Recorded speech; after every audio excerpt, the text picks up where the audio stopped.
সবাইকে তাক লাগিয়ে দিতে পারে এমন এক রেসিপি। এত টেস্টি, এটা কিন্তু গরম ভাতের সাথে জাস্ট ওয়াও, অসম্ভব মজা লাগে। প্রথমে আমরা কড়াইতে তেল ঢেলে গরম করে নেব।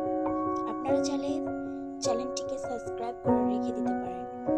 এরপর করলা দিয়ে দিব। করলা ভালোভাবে নাড়াচাড়া দিয়ে ভেজে নেব।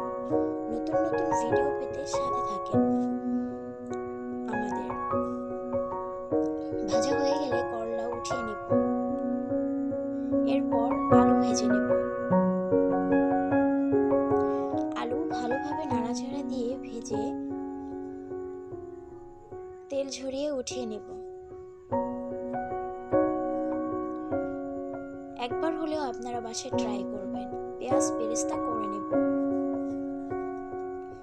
পেঁয়াজ বেরেস্তা হয়ে গেলে কয়েক টুকরা রসুন ভেজে নেব। রসুন ভাজা হয়ে গেলে তেল ঝরিয়ে উঠিয়ে নেব। এরপর আমরা মাছ ভেজে নেব। মাছটা আমি আগে থেকে ভালোভাবে ধুয়ে মশলা মাখিয়ে রেখেছিলাম। আপনারা চাইলে এই রেসিপিটাতে অন্য মাছও দিতে পারেন।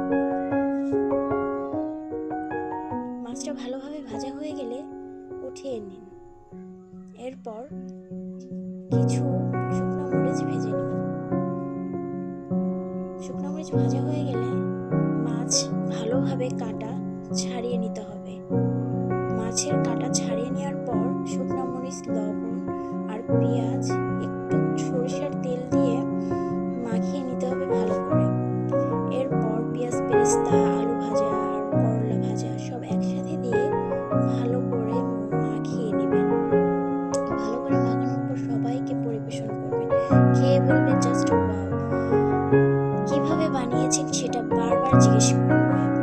আপনারা একবার হলেও ট্রাই করবেন। যদি ভালো লাগে চ্যানেলটিকে সাবস্ক্রাইব